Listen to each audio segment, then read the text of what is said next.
Muli Bwanji San Luis Obispo, or in Chitumbuka, Muli Uli. My name is Devin Ripka. I'm a Peace Corps volunteer in Malawi currently. I'm from San Luis Obispo. I was raised there. I went to high school at San Luis Obispo High School. Played tennis there with Ken Pete. Had a really good time. So after finishing high school, I went to college. And after college, I decided it was time to join the United States Peace Corps. In that role, I was sent to Malawi and was provided a few months of training in language and culture. And then I was shipped north to Rumpi. It's the third most northern district in Malawi, and the language there is Chitumbuka. It's slightly different than the national language of Chichewa. I'm sure that Napul knows Chichewa very well.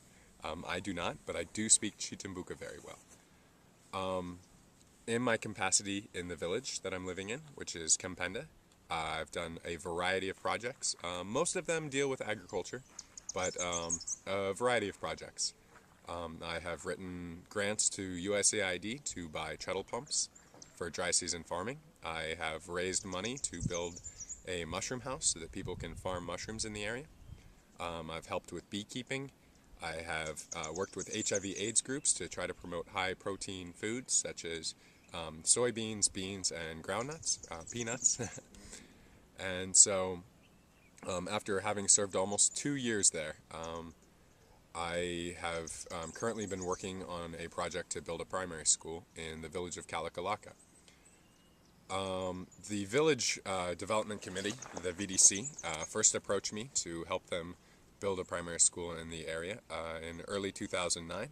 I mulled the idea over for a while and then decided that it would be a very worthwhile thing to do.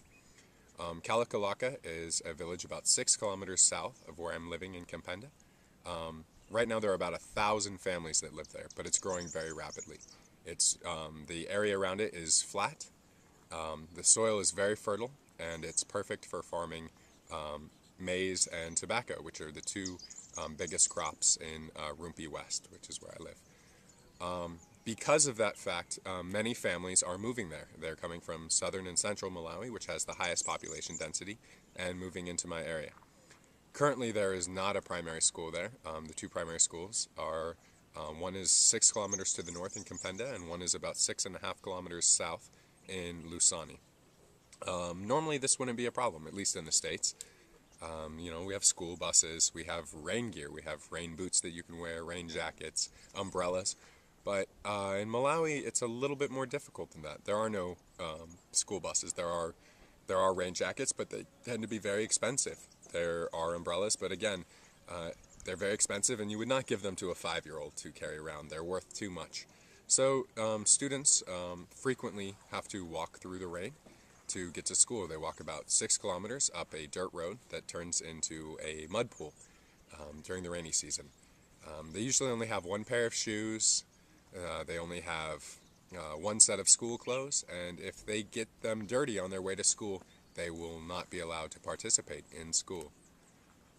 Which, needless to say, is a big problem. It's almost a race to get to school. You have to get to school before it starts raining so hard that the road will turn so muddy that you will get covered in mud. If you show up to school in that condition, you will be immediately sent home.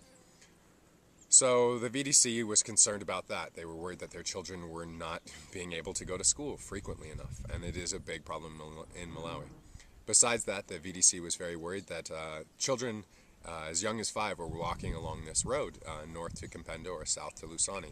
And this road, even though it is a dirt road, is a major thoroughfare for agricultural transport companies. They carry tobacco, they carry maize, they carry a variety of different things, but these trucks are often very overloaded, and they flip over, they skid out of control. You often see them lying broken down by the side of the road, and they do hit children sometimes, and the village was tired of being worried about their kids being on this road, being exposed to these dangers. And so it's been a big problem for them, and they want to change their school setup. So, as I was saying, the VDC was tired of exposing their children to the dangers of the road, and they were tired of having their children have to walk out into the rain. And another big problem is that it takes children about an hour and a half to walk that 6 kilometers. So it's an hour and a half in the morning, this is what we are concerned about. Yeah.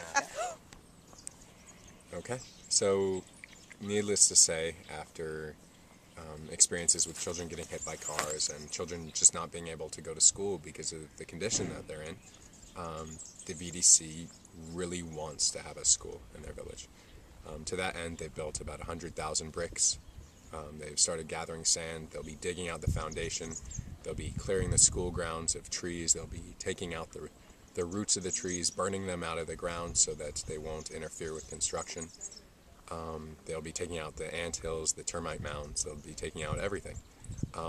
So those are things they can do on their own. What they can't do is buy cement, buy iron sheets, buy paint, buy planks.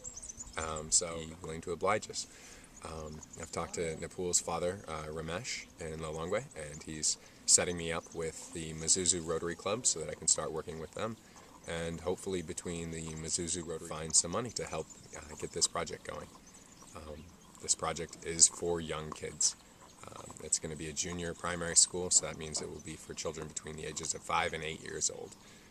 So just remember that. It's just to help out some really cool, really nice little kids. They're just like kids in America. They just have a little bit less money, but they still want to learn. Thank you very much.